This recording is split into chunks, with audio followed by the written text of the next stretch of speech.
The mess hall on Station Kethanara had 47 tables. I know because I counted them. I had a lot of time to count things during my first week there because nobody talked to me and I didn't know what else to do with my hands. I've been assigned to the station as part of the first permanent human military liaison detachment. 6 soldiers embedded with the KE Compact's Joint Peacekeeping Command, tasked with fostering interspecies operational cooperation, which in practice meant sitting in briefings we couldn't follow, eating food that tasted like copper and grass, and trying not to stare at the aliens we were supposedly cooperating with. I was Sergeant Marcus Vell, formerly of the 14th Expeditionary Infantry, 8 months back from a combat deployment on Thresh that I was still trying to stop dreaming about. The liaison assignment had been pitched to me as a soft landing. Get your head right, Marcus. Breathe some different air for a while. Different air.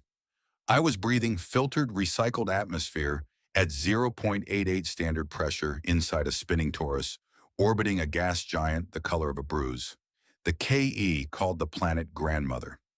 I wasn't sure if that was a translation artifact or if they actually thought the enormous, swirling violet mass below us was some kind of ancestor figure. I'd stopped asking questions like that after the second week when I noticed that every question I asked made the assigned K cultural liaison, a creature called Adept Vorin, give a small sigh that seemed to indicate I was the least promising student he'd ever had the misfortune of teaching. 47 tables. I'd eaten at most of them, working my way around the room by rotation because that was easier than deciding and because it meant I was always moving. And moving felt like something close to purpose. The mess hall was shared by 3 species. The Keth themselves, gray-skinned and tall and formal in everything they did. The Vorath, who were amphibious and traveled in tight clusters and apparently found it physically distressing to eat alone. And the Sarathi, who were, well, the Sarathi were complicated. There were 12 Sarathi on Station Kethanara, which was already unusual. The Keth and the Sarathi had been at war twice in the last century, with a cold peace holding between them, now only because both species were too exhausted and too economically entangled to resume hostilities. The 12 Sarathi on the station were there as part of the same peacekeeping framework that had brought me here. A show of cooperative intent, a gesture of good faith from the Sarathi hegemony to the Keth compact. They were observers. They were watched constantly. They moved through the station in the way smoke moves through a room. Always present, never quite settling. I noticed that the Sarathi didn't sit together. That wasn't the kind of thing you'd necessarily catch in a briefing. The cultural files said the Sarathi were highly individualistic compared to Keth social norms, which I'd taken to mean they just preferred their own company. But after 3 weeks of eating my way around the mess hall, I'd started to see a different pattern. The 11 Sarathi, who weren't her, always sat at the same cluster of tables near the curved viewport, always arranged in a loose configuration that allowed line of sight to each other. They moved together when they moved. They acknowledged each other with small, precise gestures when they passed. She didn't sit with them. She sat alone at table 31, which was set against the interior wall of the mess hall, away from the viewport, away from the lights that brightened near the food stations. She was there every morning when I came in, and she was usually still there when I left. She had a tray in front of her that sometimes had food on it and sometimes didn't. She had a data pad she read from, or appeared to read from. I'd caught her not moving her eyes sometimes, just sitting there with the pad in her hands like she'd forgotten it was there. She was blue. The rest of the Sarathi on the station ranged from a muted gray-violet to a deep charcoal, colors that the Keth's subdued lighting complemented without drawing attention. She was the blue of deep water, the blue of the sky on Thresh at about 4 o'clock in the morning, when the light was just starting to touch the eastern hills, and you weren't sure if you were looking at night or at something else. Her brow ridges were more pronounced than the other Sarathis, and her eyes were a paler color, almost white at the iris with a dark center. She wore the Sarathi observer's sash across her shoulder, but hers had an additional marking on it, a symbol I didn't recognize, rendered in thread that caught the light differently from the rest of the fabric. I asked Adept Vorin about the symbol in the 4th week. Vorin was quiet for a moment, which with him meant he was deciding how much to tell me versus how much to deflect. The symbol indicates hereditary standing within the Sarathi hegemony, he said eventually. So she's important? She is categorically significant. That was as much as I got. I had learned to hear Varan's silences as a kind of secondary language. That particular silence said, "This is a matter I prefer not to elaborate on in the presence of a human who will ask follow-up questions." I started to form my own theory. On Thresh, I had known a soldier named Pina, who had the rare distinction of being both the best shot in the regiment and the most profoundly unlucky person I had ever met.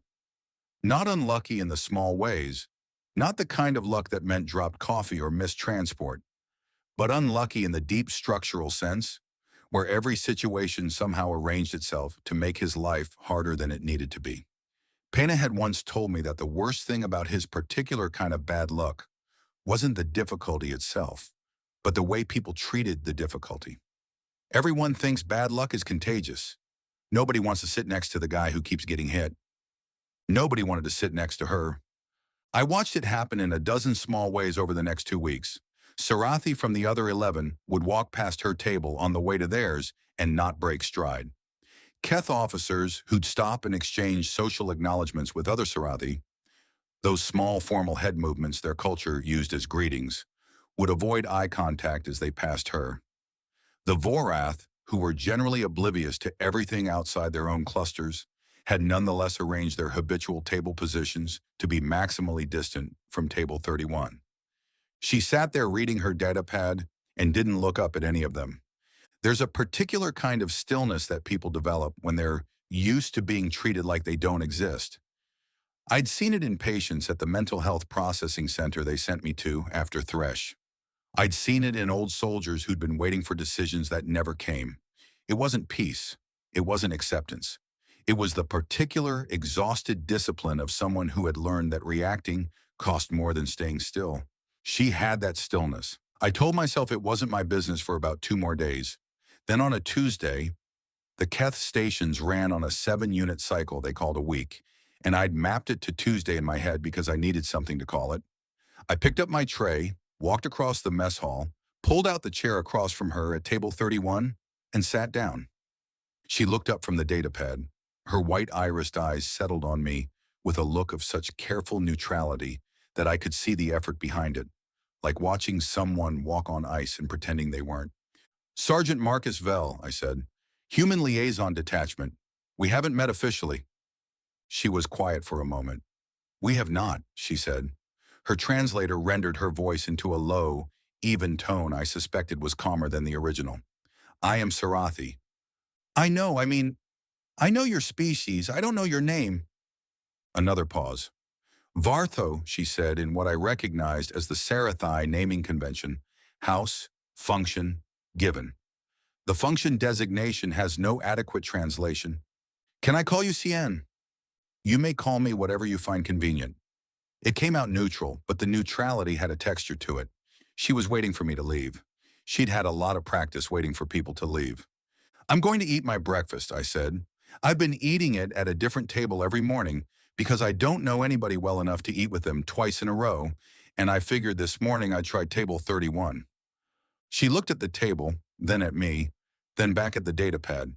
"Very well," she said. I ate. She didn't ask me anything.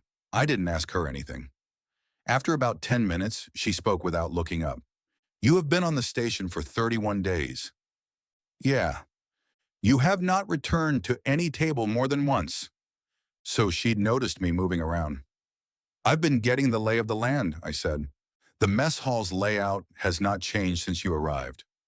"No," I agreed. "It hasn't." She looked up again. Something moved behind those pale eyes. Some tiny recalibration? "What is it that you actually want, Sergeant Vell?"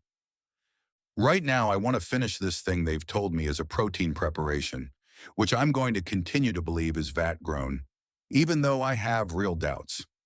I pushed the substance on my tray in her direction. "Do you know what this is?" For a moment, she just looked at it. Then she said, "It is called Keth Morning Aggregate.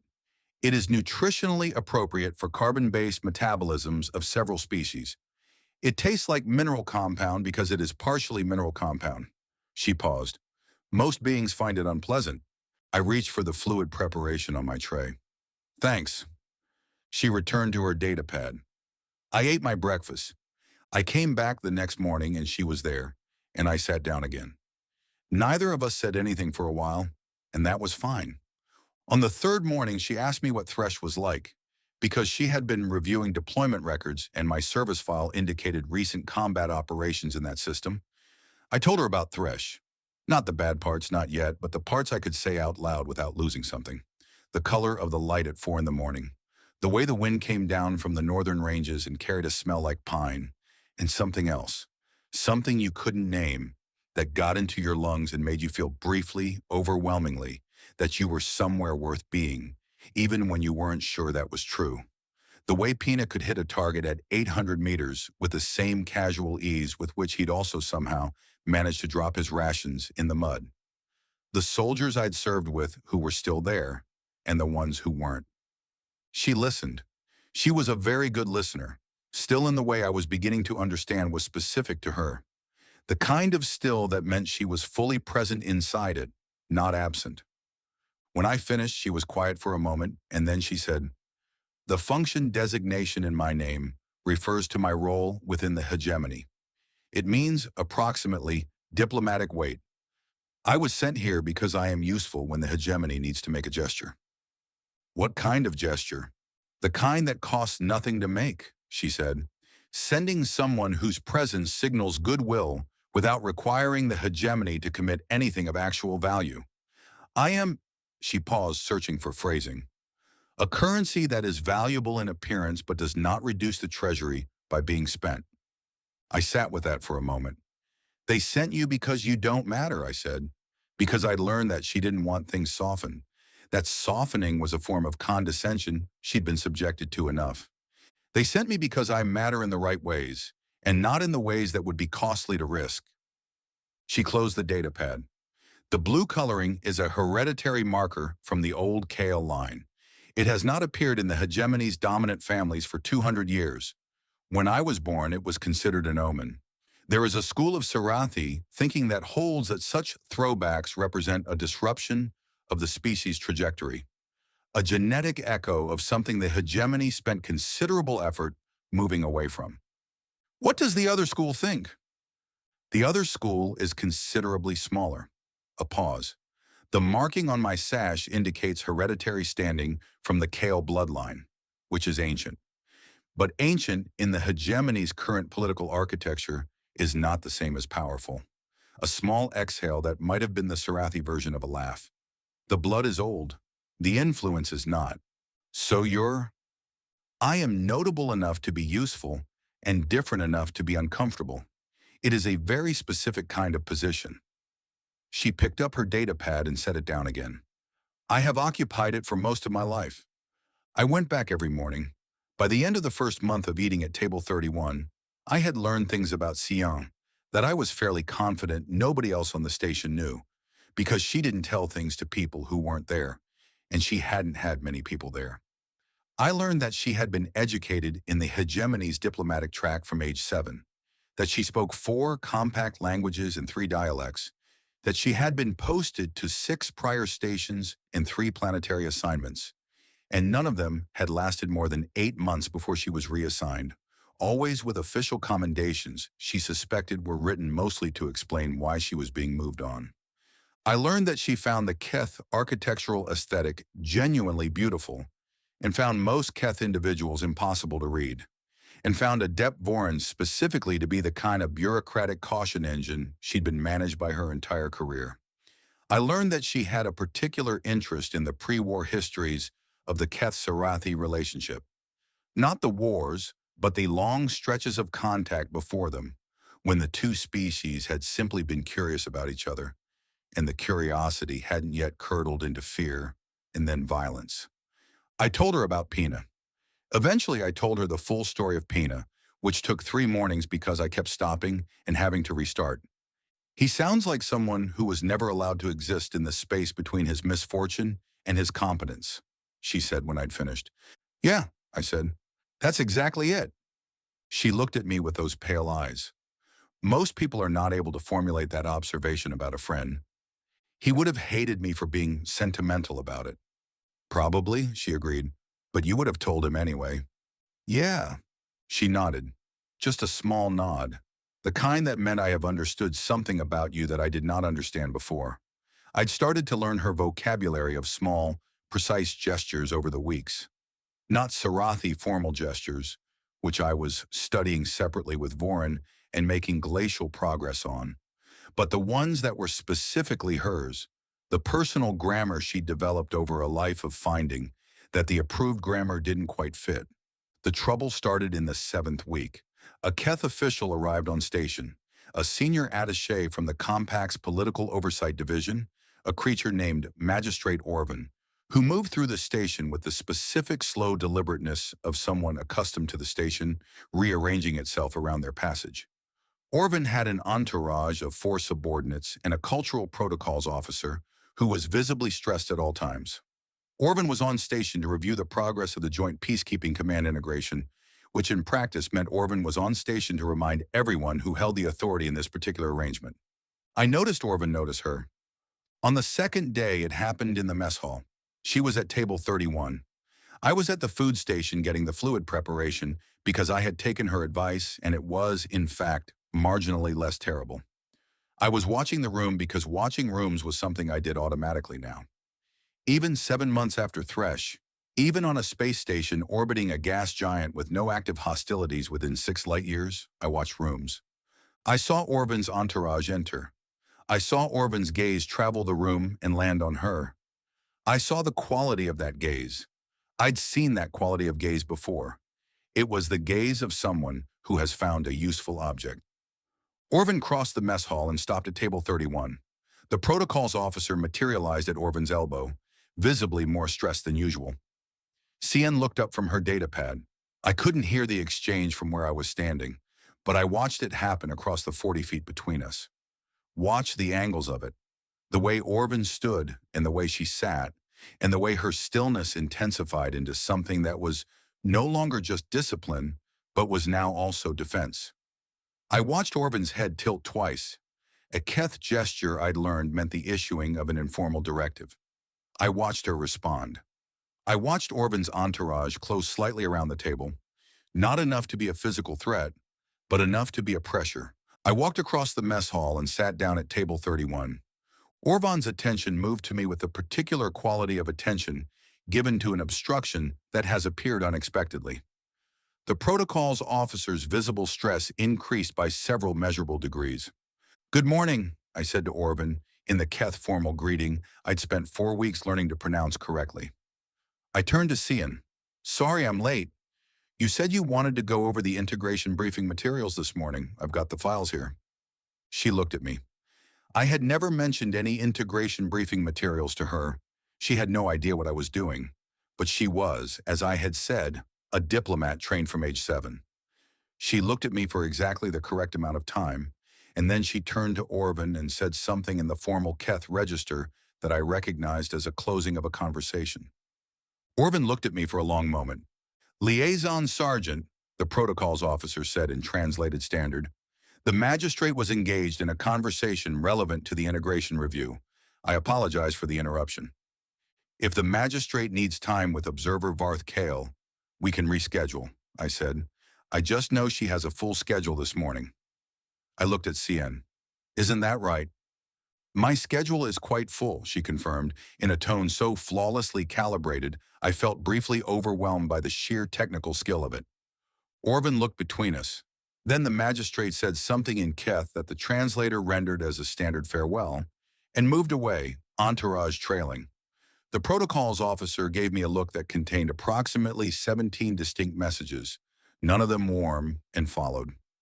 I sat down properly, set my tray on the table, and picked up the fluid preparation. Cien was quiet for a moment. "What did you just do?" "I sat down for breakfast." "You interrupted a compact magistrate." "I joined a colleague for a scheduled meeting." "There is no scheduled meeting." "There is now. We're meeting about the integration briefing materials." "I have no integration briefing materials." "Then we'll need to create some."